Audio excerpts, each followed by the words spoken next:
जो हमारा टॉपिक है वो है प्रेजेंट इंडेफिनिट। कौन सा tense? Present indefinite. Present indefinite. Indefinite means present indefinite tense. Indefinite mean अनिश्चित काल, टेंस मीन काल। तो we keep some of the things into our mind. अपने दिमाग में हमें कोई चीजें जो है इसको समझने के लिए दिमाग में रखनी है।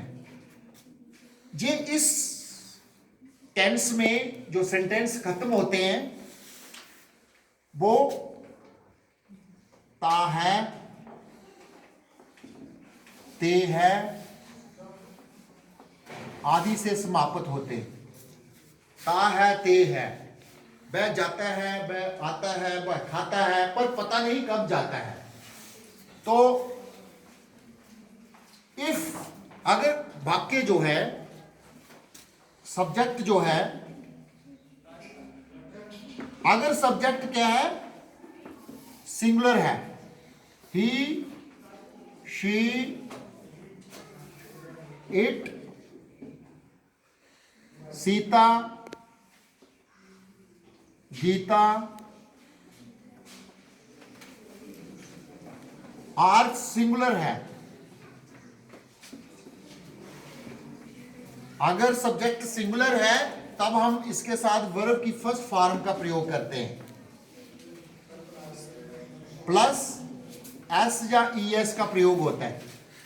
प्लस एस या ईएस का प्रयोग होता है। परंतु अगर सब्जेक्ट दे है, अगर सब्जेक्ट जो है दे है, यू है, वी है, देयर है, आर प्लूरल है, जब आई है, जब प्लूरल है तो इसके साथ हम वर्ब की फर्स्ट फॉर्म का प्रयोग करते हैं। वर्ब की फर्स्ट फॉर्म का प्रयोग करते हैं।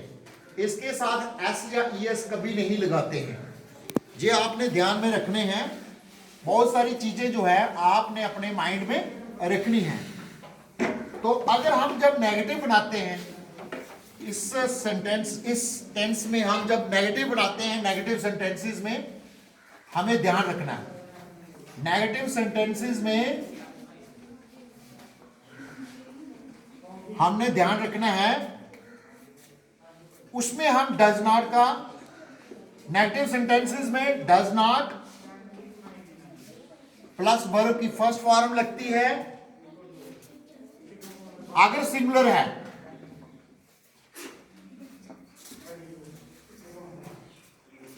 अगर सिंगुलर है, सिंगुलर सब्जेक्ट है, सिंगुलर सब्जेक्ट है तो डज नॉट का प्रयोग होगा। अगर प्लूरल सब्जेक्ट है, अगर प्लूरल सब्जेक्ट है देन डू नॉट का प्रयोग होगा। डू नॉट प्लस वर्ब की फर्स्ट फॉर्म का प्रयोग होगा। तो ये बहुत ही इंपॉर्टेंट चीजें हैं जो आपको इसकी जानकारी होनी चाहिए, तब आपको जाके टेंस समझ आएंगे, समझ आ जाएंगे। अगर ये इसको आपने ध्यान में नहीं रखा तो आपको ये अंडरस्टैंड नहीं हो सकते हैं। तो आपको इसमें जो नेगेटिव हो गया, अफर्मेटिव सेंटेंसेस आपने समझ लिए। अब इंटेरोगेटिव सेंटेंसेस भी इसमें आते हैं। एक कैटेगरी इसकी इंटेरोगेटिव है। इंटेरोगेटिव में क्या होता है? इसमें डज और डू का प्रयोग होता है नेगेटिव सेंटेंस में। नेगेटिव में नॉट लगता है, लेकिन सॉरी, इंटेरोगेटिव में क्या करते हैं हम? इंटेरोगेटिव में डज और डू को हम क्या करते हैं? सब्जेक्ट के पहले ले जाते हैं। Did you understand? Now last में क्या होता है? क्वेश्चन मार्क लगाते हैं। इंटेरोगेटिव में क्या होता है, लास्ट में क्वेश्चन मार्क लगता है। तो अभी मैं थोड़ी सी एग्जांपल्स आपको बताऊंगा जिससे आपको समझ आएगा टेंस है क्या, प्रेजेंट इंडेफिनिट है क्या। For example, number 1 example, he goes to school, वह स्कूल जाता है। तो नेगेटिव इसका क्या हो जाएगा, he does not go to school. Then does he go to school?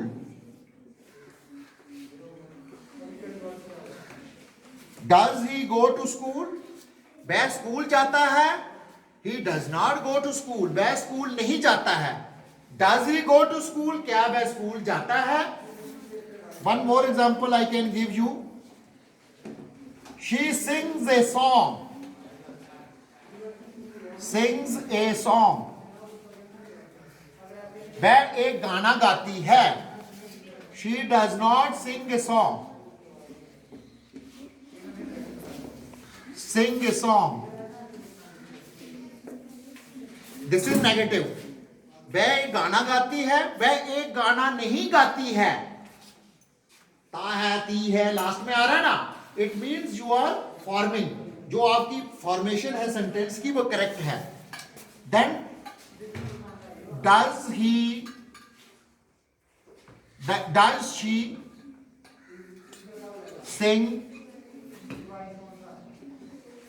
A song? Does she sing a song? क्या वह एक गाना गाती है? Need not to, place not, because it automatically हमें बताता है। क्वेश्चन में है ना, does she sing a song, क्या वह एक गाना गाती है?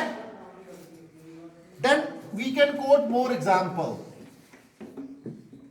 One more example, I take breakfast, मैं नाश्ता लेता हूं। I do not take breakfast, मैं नाश्ता नहीं लेता हूं। मैं नाश्ता नहीं लेता हूं। Do I take breakfast? Sign of interrogation, क्या मैं नाश्ता लेता हूं? क्या मैं नाश्ता लेता हूं? Then one more example I can give you. They read a book. वह किताब पढ़ते हैं, वे किताब पढ़ते हैं। They means way, plural. They read a book. They do not read a book. वे एक किताब नहीं पढ़ते हैं। Interrogative, do they read a book? क्या वे एक किताब पढ़ते हैं? this is interrogative. तो these are the sentences जिनको हम प्रेजेंट इंडेफिनिट में रखते हैं। आपको प्रेजेंट इंडेफिनिट को अंडरस्टैंड करने के लिए कम से कम 50 जो सेंटेंसेस इस इन दिस मैनर, इसी वे में आपने लिखने हैं और इसको अंडरस्टैंड करना है। तो जब आपको ये समझ आ जाएगा तो आप एक परफेक्ट इंग्लिश जो है लिख पाओगे, बोल पाओगे। इसके बिना जो है संभव नहीं है। Did you understand? ठीक।